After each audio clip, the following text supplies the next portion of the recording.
Welcome to Spirit School. I'm your mentor, Danielle Sarank, also known as the Squamish Medium. In this podcast, I share honestly all I have learned about the mediumship and spiritual development journey. My intention is to normalize these conversations, to make way for a more confident, clear, and connected wave of lightworkers, serving the world of spirit with an open and joyful soul. Welcome again to Spirit School.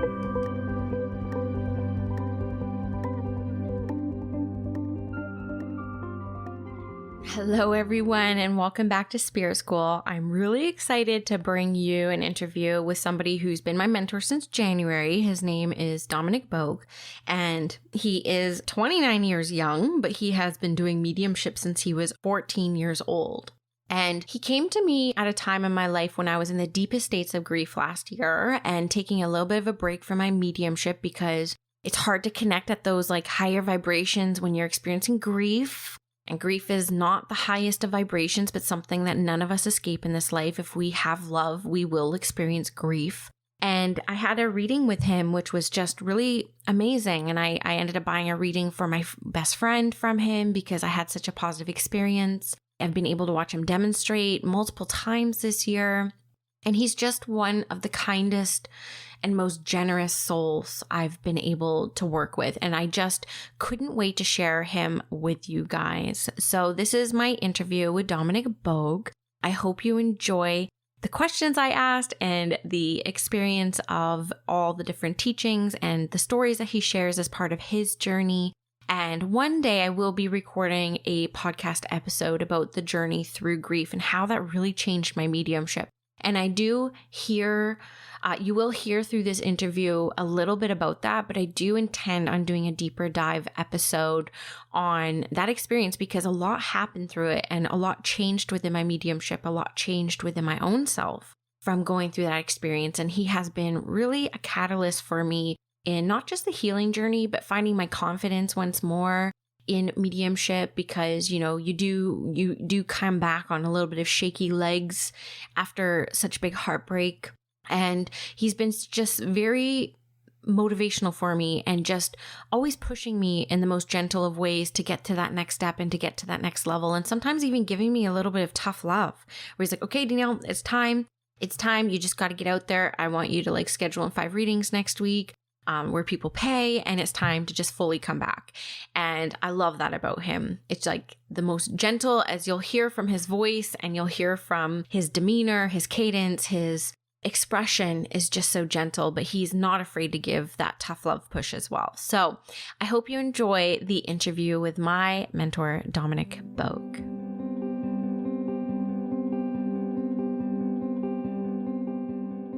Hello, everyone, and welcome back to Spirit School. I'm very excited for the podcast episode today because I am interviewing my mentor, Dominic Boag. How are you, Dominic? Danielle, I am very well. Thank you so much. How are yourself? I'm doing amazing. I think we've discussed I have allergies, but other than that, I'm living the grand life. So thank you so much. Living the dream. Living the dream, exactly. So I first found Dominic actually through an interview he did on We Don't Die Radio. That's when I first heard about you and I was really drawn to you. And I ended up getting a reading with you last year. You brought through my cat, you brought through my grandmother, and I really enjoyed your style of mediumship. So I approached you for some mentorship as I was coming out of my grief and wanting to get back into doing readings. And you've been with me for a year. You've been so incredible on my journey. So I just really wanted to share you with the audience. Do you just want to share a little bit about you, how you serve the world of spirit and people and where you live, all that fun stuff? That's all the boring stuff. Well, of course, as you say, my name is Dominic, and I am based in a small town on the west coast of Scotland, so over here in the UK.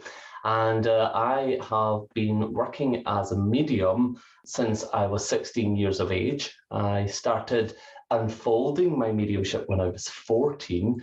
I spent 2 years really harnessing my relationship with the spirit and really just getting to know who Dominic was as a medium and what really mediumship was.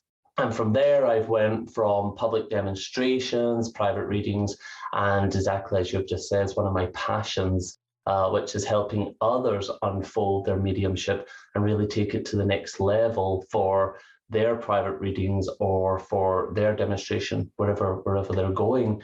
And that's really taken me all over the world, from touring all over America at the age of 20. From 1 week, it's hard to believe, I went to the States for 1 week, and now it's turned into nearly 6 months of the year. So very privileged, very, very blessed to be able to do this work for the spirit world, and most importantly, just to help heal hearts and reunite families along the way through the gift of mediumship. So yeah, it's been a wonderful journey. It's been an interesting journey, and it's been a journey of kicking and screaming as well, let me tell you. But it's been good, and I'm pretty sure yourself and many of your followers will probably relate. I wouldn't do anything else. I couldn't envision myself doing anything else now that I'm halfway there, in a sense. You know, I turn 30 next year, so you can do the maths, and it's been a blessing. It really has.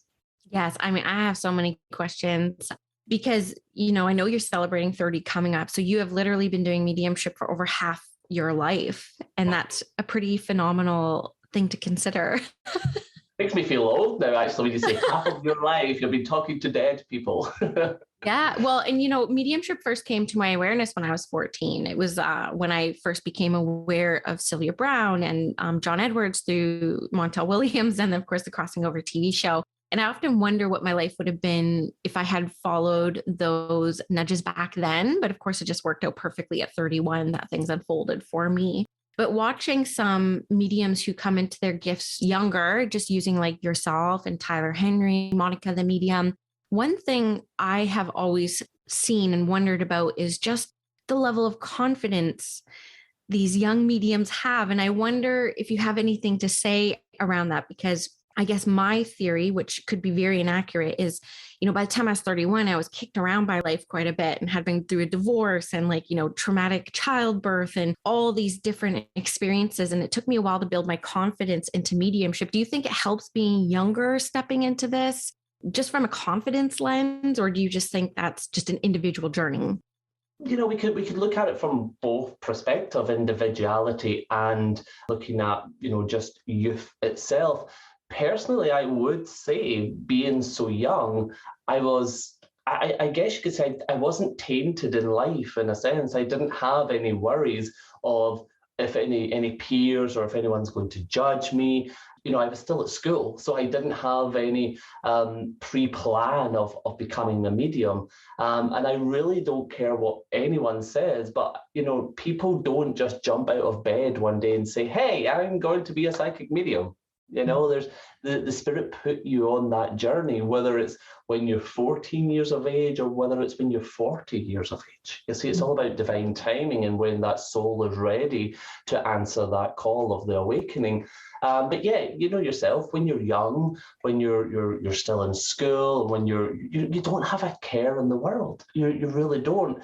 And for me, well, it unfolded very, very naturally, is what I would say, and it was through a sudden death of losing my father, and that was the first death that I had truly ever experienced. And after that, you know, the mediumship really began to unfold. The spirit, you know, really made their self known, and I began that journey very willingly. Very willingly. And I guess we could say curiosity killed the cat, because these weird and wonderful things that started to take place in my life then really had me question, you know, what was going on? Am I mentally sick? Is there something more? Am I really seeing people? Can I hear the voice? What is going on?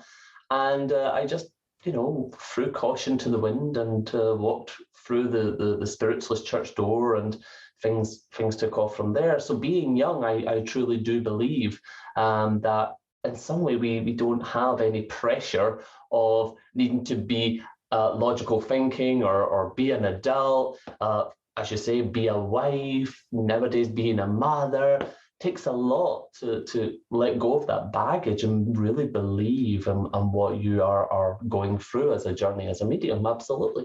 Yeah. Well, I appreciate you, because this is the first time I've been able to even talk about this, because you're the first interviewer with this path. And I'm curious too about those early years and, you know, about the loss of your father and then you stepping into this. How was your mom What was her role as you're developing this? Was she like a momager? Was she really supportive? What was that like within your family? It's very, very weird because even before my father passed, it's later now in life that I realized, but I was always very intuitive. I was always very psychic before I became mediumistically aware. And I remember, a few years before I really went into my mediumship, I was sitting with my mum. We were just carrying on. I was sitting on her lap. I was maybe 10 years of age. And she had this gold chain with this little crystal ball on it that you could spin. And I sat and I was spinning it and I says, I can tell your future, Mum. I can tell your future. And it freaked her out. She's like, stop it, don't be silly. And then, as I says, when Dad passed away, she went through grieving. I went through hearing voices and seeing my father. He materialized as real as you and I. And that was my first encounter with him. And I went through stages of, did I just miss my father so much that maybe I willed that, or maybe I imagined it? I went through a lot of questioning, probably my skeptical mind, I guess. But I didn't tell my mum. I didn't want to tell her what was going on. Did she think I was crazy? I just didn't want to take her to that place. And I knew that she needed to heal. I knew she had to go through this. But months after Dad passed, she actually went to our local Spiritualist Church. The medium that evening had actually brought forward a communication from my father. And it was wonderful, great evidence, really true to the point. Down to the actual address that my father had been found passed away. So, it really opened my mum's eyes. And the medium says, your husband is telling me that your son hears the voices and that your son can do this.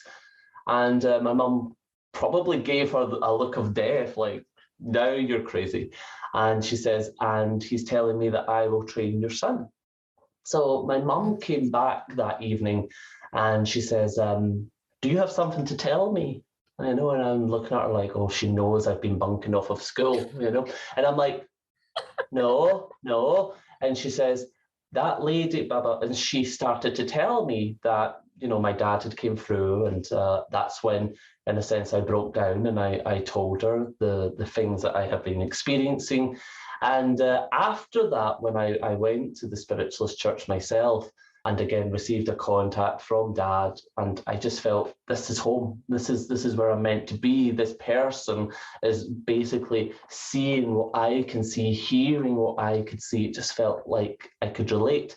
And after that, I then started to sit under that mentor's guidance 3 nights a week at the age of 14. But my mum, she eventually did get on board when she actually started to hear local people say, oh, I seen your son and he gave me this message and it was so good, it was so clear, or whatever, it was. And then her friends would always come after my dad passed to sit and just give her company and just be with her.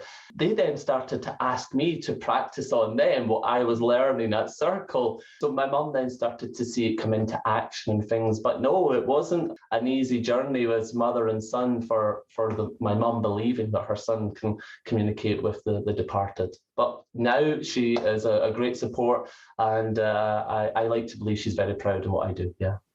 I love that. Thank you for sharing that story. That was incredible. So I suppose, like, doing the math, you developed in Circle for 2 years before you started working for the public then. And what was that transition for you? Like, how was that transition for you? Like the inner world and then also the outer world? Like, was there like high demand? Did you have to learn to balance school and mediumship? And then did you encounter any kind of like resistances?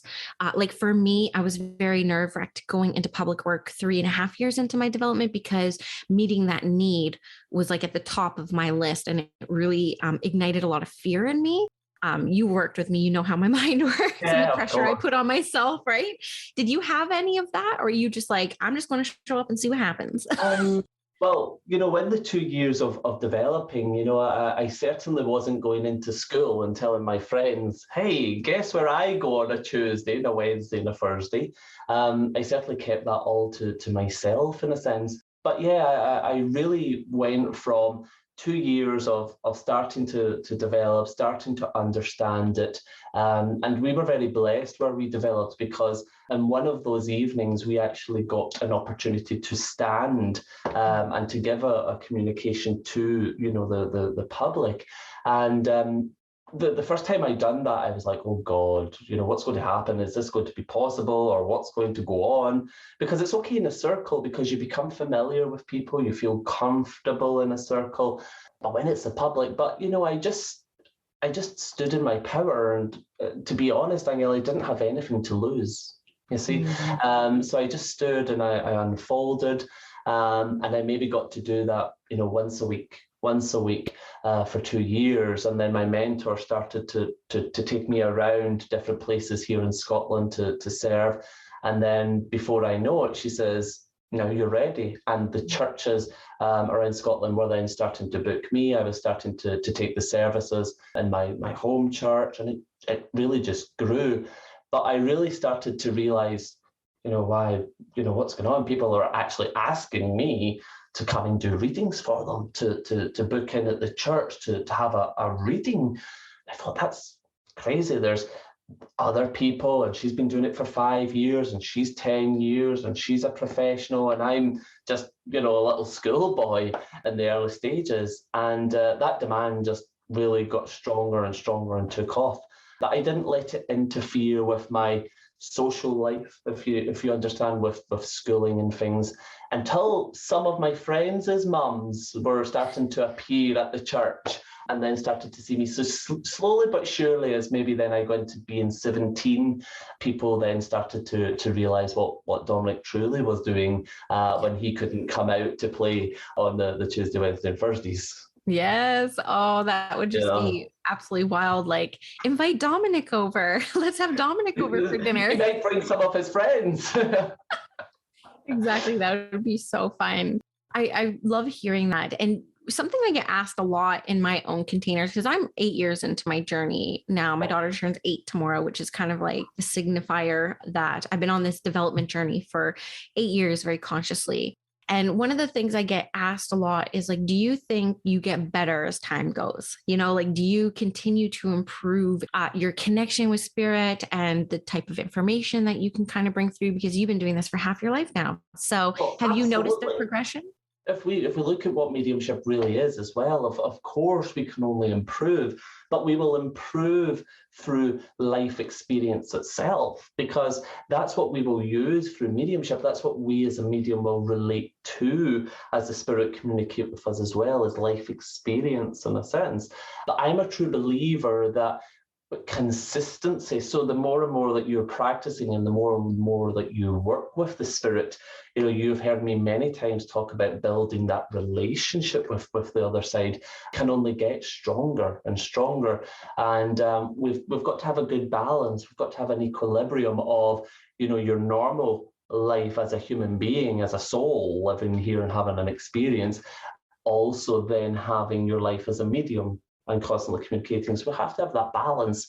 But absolutely, the more and more that you practice, I don't even want to say your craft, but the more and more you practice, the more and more you become aware, the more and more you become stronger with the spirit. I joke with some of my students, I say, I didn't get this body of a Greek god by just sitting at home and doing nothing, you see. It's like mediumship being a muscle. The more and more you exercise it, then the stronger the muscle becomes, you see. And that's the easiest way to describe it. The more you're in that power, the more you're in that zone, then the more trust that you will build with the spirit, and the more trust that they will build with you. So yeah, I do believe that the more you practice, then the stronger and the clearer the communication will become. Yeah. I think that's going to help so many people, because on the development path, what I see and what I experienced is like this, like, I just want to be there already. Like, I just want to be there already. Don't we all? Like, be done already. Yeah. And really seeing mediumship as a science, not an art, because it is an art, right? And we all kind of have our own canvas and the way that we express mediumship in our own unique ways. But a lot of people do not sustain the path because it isn't easy. And it does make you look at your life and not realizing that the life actually is completely tied into the mediumship, right? We always get so bogged down with like mediumship development, and we're not doing the healing work, and we're not living our lives in ways that support the mediumship. So I'm really glad you brought that up. Yeah. And one of the most profound things that you said to me, it was actually in the reading, and I would love to talk about this because it kind of ties into how spirit supports us, and that building that relationship with the world of spirit is when we hooked up, it was about 6 months after I went full time in my mediumship, and then I experienced a great loss. And in that veil of grief within myself, I just couldn't access that mediumship level. I was just like too heartbroken, and I wasn't able to give people what I was like used to. So I took some time off. But meanwhile, the podcast that you're on, like the downloads doubled and my audience doubled. And I felt this overwhelming pressure to perform, this overwhelming pressure to like produce. And I remember saying to you, I feel like the expectations of me have surpassed my abilities. And you said, spirit gave you this reputation, right? So it's like putting all that pressure on me, like I did it, but you said, spirit gave you this reputation. And that was like a really big moment for me because it took a lot of pressure off of me. Like I created all this. Can you talk a little bit more about how spirit supports us in this and how they like align things for us, or what's your experience with that?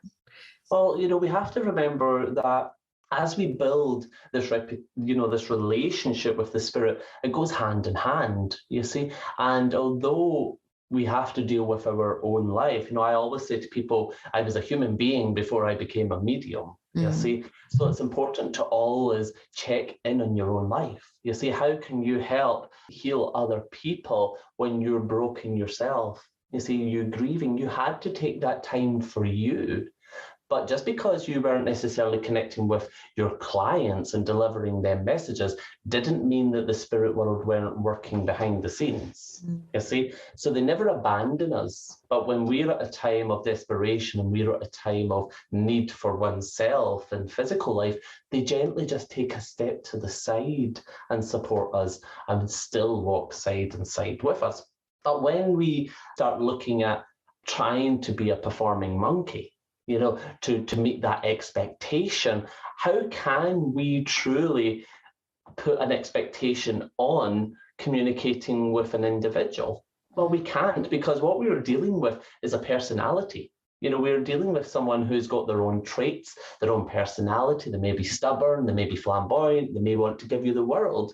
We just don't know, you see. And when we surrender to the spirit and say, I am here for you, let me be the best that we can together, then that's all we can do.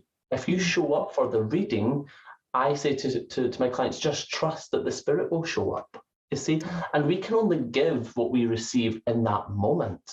We don't have a script. We don't have any intelligence of being able to build into something that can unfold so wonderful. We can only go into that space in that moment. But the moment that we try to perform, what we are doing is creating monsters within our mind, which then blocks out the spirit. Whereas if we just say, I will do my best, and that's all I can offer at that moment, the spirit world say that is 100% all we need. We don't need any more than just you offering your 100%.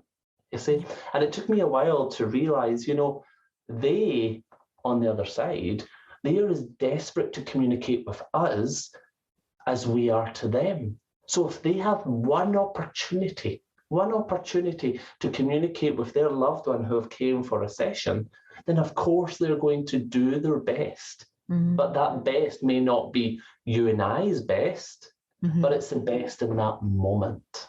You see, so as you've said many times, we are not performing monkeys.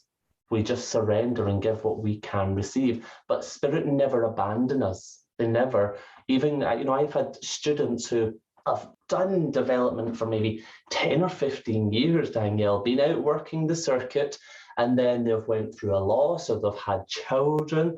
So their mediumship practice had been placed on the side. You see, and it doesn't mean that the individual abandoned the spirit. Well, they just didn't have the connections the way that they did. It goes back into having that consistent connection, you see. So it gently just started to go back in We start to, in some way, close down and focus more on our physical life and raising the children or running a business or even our health. But when they come back to open up and to ignite that fire within that soul again for that connection of the spirit, then they just show back up, you see? Because again, if you're giving your moment and you're allowing the spirit to have your voice, then of course they're going to do their very best to use that. So never ever think that the spirit will abandon you. Never. Yes, I remember Googling probably about 3, maybe 4 years into my development journey. I'm like, did spirit leave me? Am I being punished? Because I was going through so many insane life changes. And I used to use the word disconnected. A lot of people use, I'm disconnected. I really don't like that word because it feels so like definite. You know what I mean? It's like the severing. And I don't believe we can be disconnected from spirit. I don't believe we can be disconnected from anything, to be honest with you. It's like energy, which is like ever flowing, consistent, right? But I remember Googling that and I came across a blog that basically talked about, sometimes you have to focus on life. Like you're meant to like kind of like focus on life, and they do kind of step to the side every once in a while so that you can be human, because it does support you in your mediumship as well. And one thing I experienced and we talked through recently in the mentorship was how when I came back to do mediumship for the public again, outside of even a practice setting, how much my mediumship had changed. Yeah. For some reason in my mind, the mindset is kind of like change is bad. But really the mediumship improved in so many ways from that big break and being transformed through grief, because it was my first time ever experiencing grief as well. Have you experienced any of that? Well, like we've discussed, and we discussed it very recently, is until death really touches your life, then you don't really know what it means to receive the gift of communication from a medium. You see, some people will never truly embark on a spiritual awareness or even having belief in life after death until they have death knock on their door. And, that's a sad thing, and that's okay.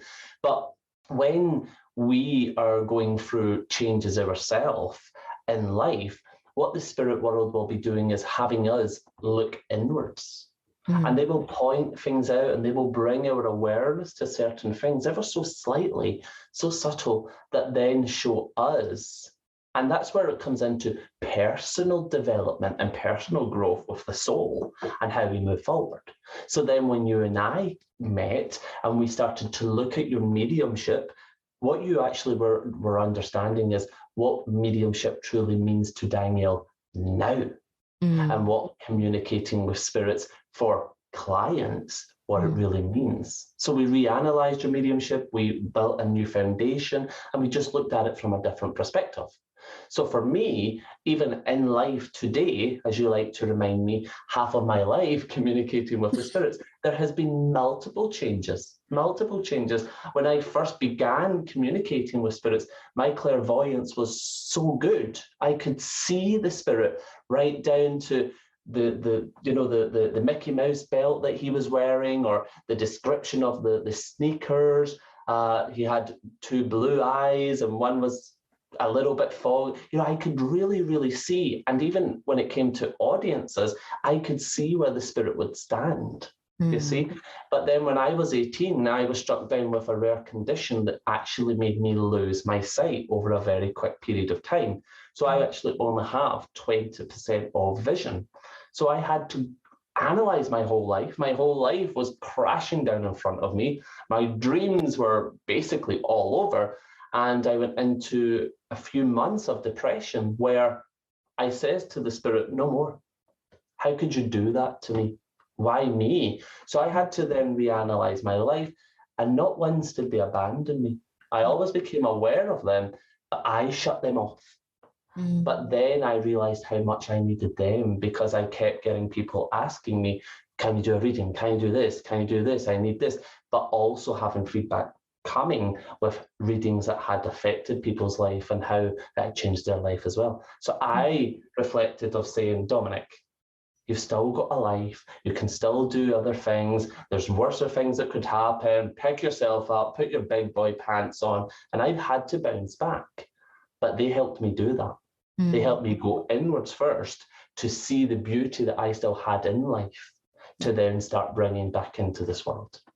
I love that. That's beautiful. And I appreciate that. One thing I want to touch on, because it's fascinating to me, clairvoyance is an enigma to me, right? Because I love clairsentience. I'm like, it is what it is. It's just like, it's factual to me. It's like, you can't make up an emotion. You know what I mean? Like it's very like real to me and accurate. So I love my clairsentience, but clairvoyance, it's like 50-50. I'm like, if it's my imagination or if it comes from spirit, because the discernment isn't that great, right? For me with the clairvoyance. And you said something fascinating and I loved it, which was around, you see future events in color and past events in black and white or shades. Can you explain how you kind of like iron that out? Like that's very detailed, but I'm a detailed person.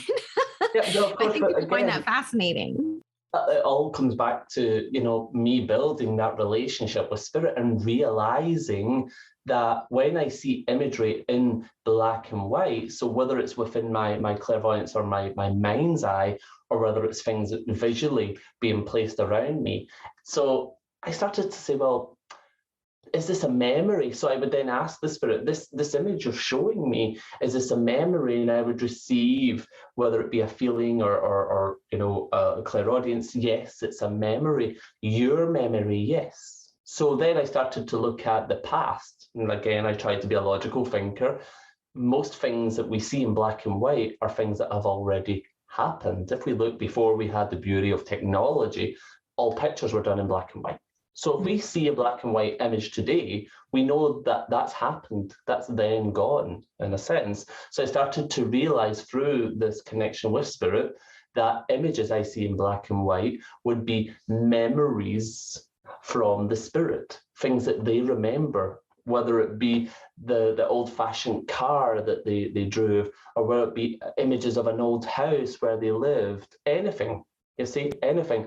And then I started to say, so the in color, well, that's a more present feeling, isn't it? That feels more like things in life and that's vibrant. So how does this come into way? How does this come into picture?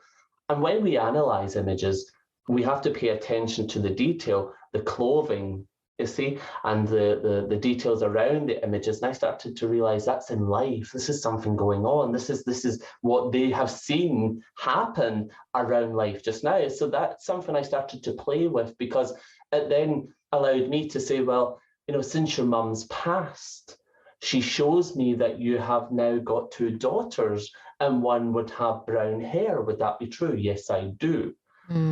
Things like that then showed me that's proof of life after death.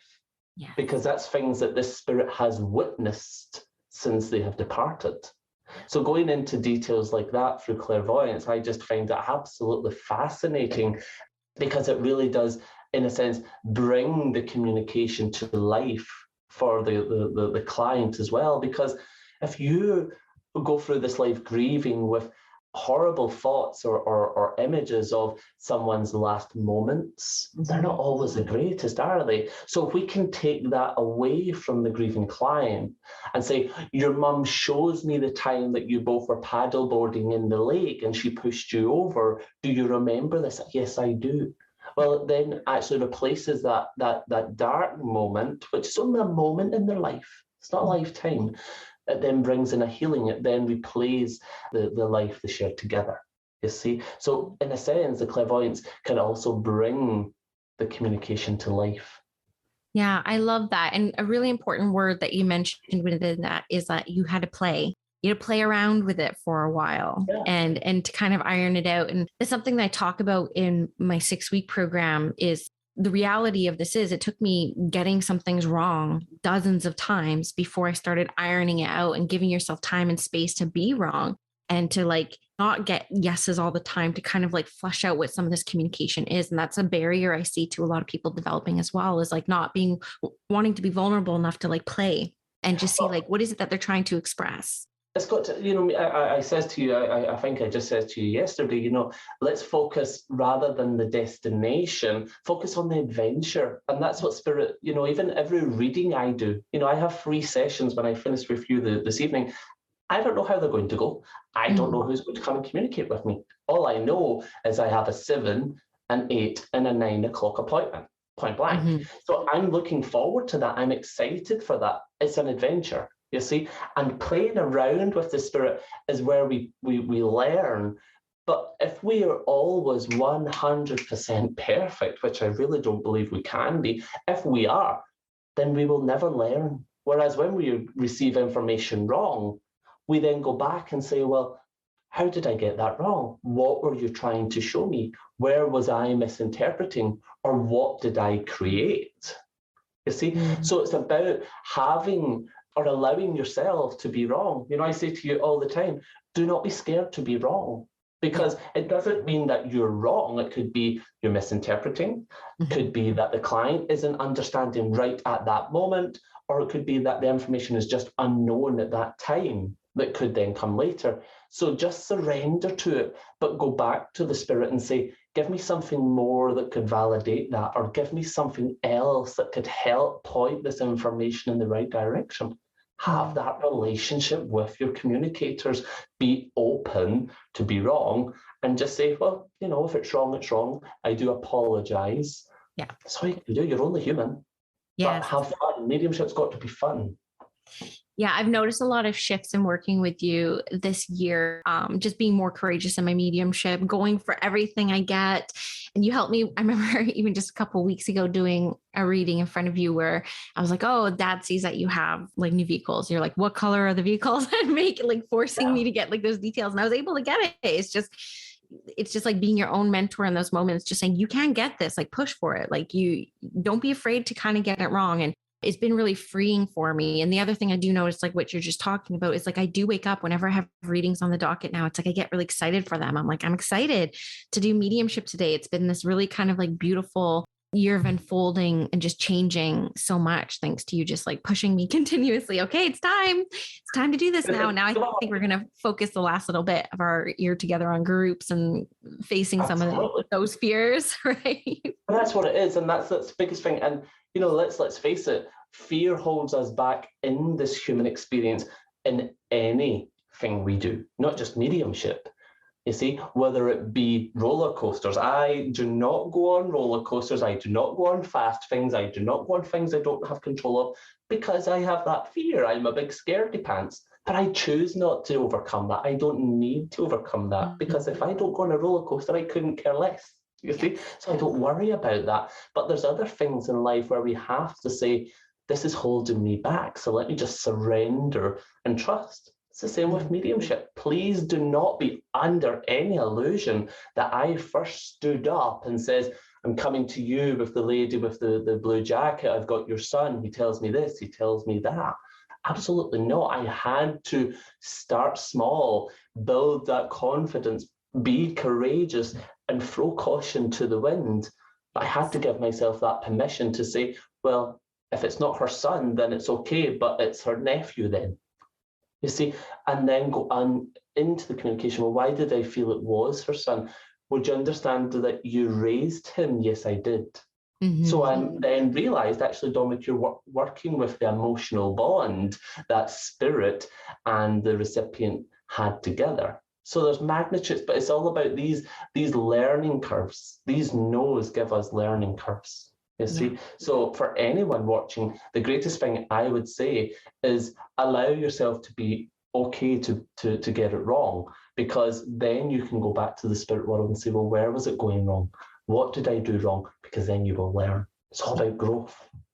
Absolutely. And I do think mediumship requires a lot of courage, right? Like going into a 9-to-5, like you have your expectations, you have your roles, you have your jobs, like you're kind of told what to do. And going into mediumship, like you say, you have a 7, 8, 9, and you're like, I don't know what's going to happen today, but I'm showing up and I know spirit's going to show up and I'm going to do the best I can. And it takes walking through that level of uncertainty and just showing up as your best self. And I think that takes a lot of courage. Of course it does. And again, it's that will probably come with any profession as well. You see, you want to be able to do the best that you possibly can. And, you know, let's face it, we're providing a service. You see, whether it's from a healing point of view or whatever, You see, we're providing a service and we want to be able to provide that to the best of our abilities. But unfortunately, like we said, mediumship's not an exact science. So we can only surrender and pray and, extend that hand by saying, I'm here for you. Come closer. Come closer. If the heart is open, miracles can happen. I'm a true believer in that, you see. And if the intention is right, then we just go with it.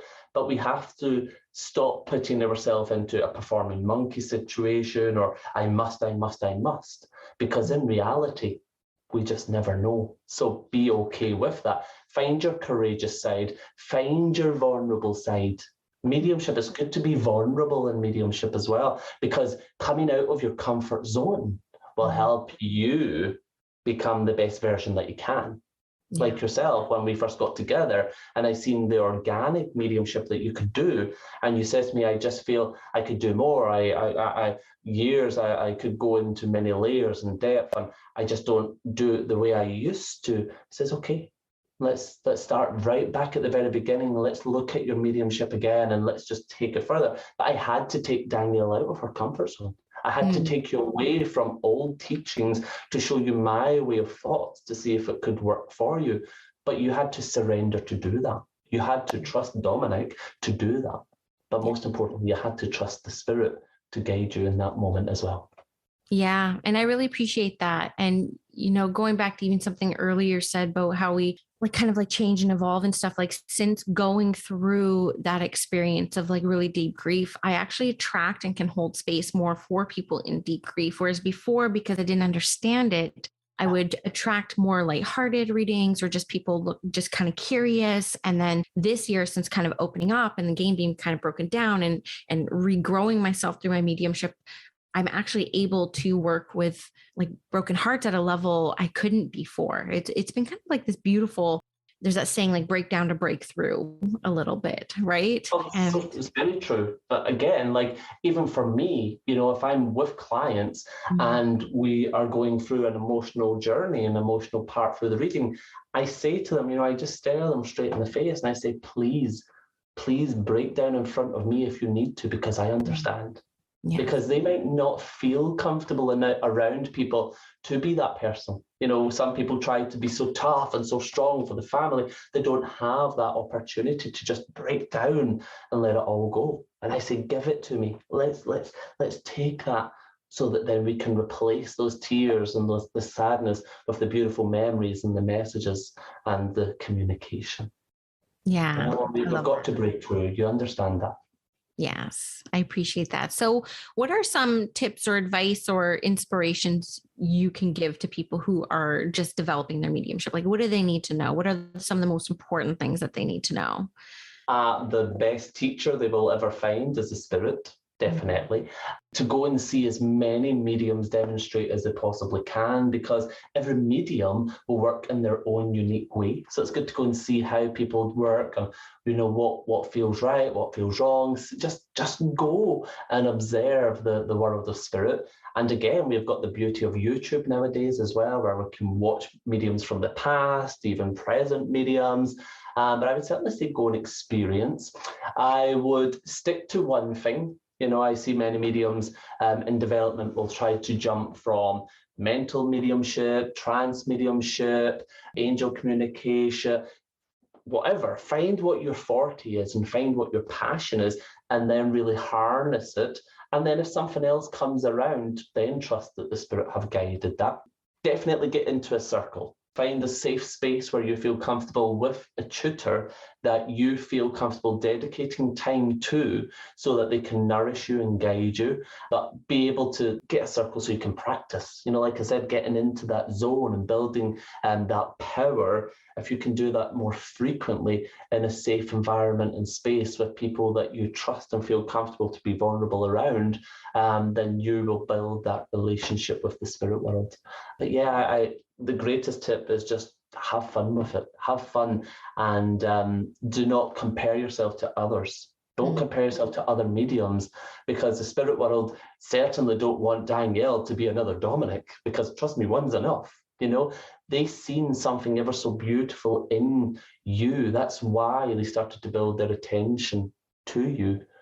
So let them guide you. I've seen so many students say, why does she get names and I don't? And why can he get the passing and I don't? Why? Let's look at what you can do. Let's look at what you are able to achieve rather than compare yourself to other people. Because when we compare ourselves to other people, we then start to become robots.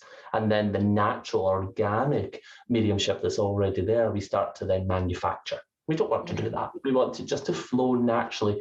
We need foundation, we need guidance, but we also need to allow it to unfold organically as well. Yes, I love that. And you're one of my favorite mediums to watch demonstrate, truly. And I've gotten to see you on the Sandra Champlain's Sunday service. Like every time I get an email, Dominic's demonstrating, I'm like, registering, and you do demonstrations as well outside of that platform as well. So how can people find your medicine? How can people work with you? Like, how can people keep in touch with you? The greatest way nowadays really is social media, isn't it?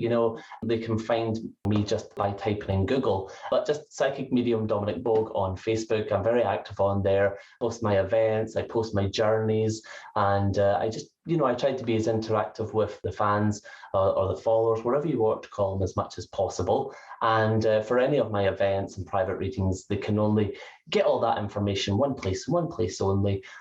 Is dominicboag.com, DOMINICBOAG.com.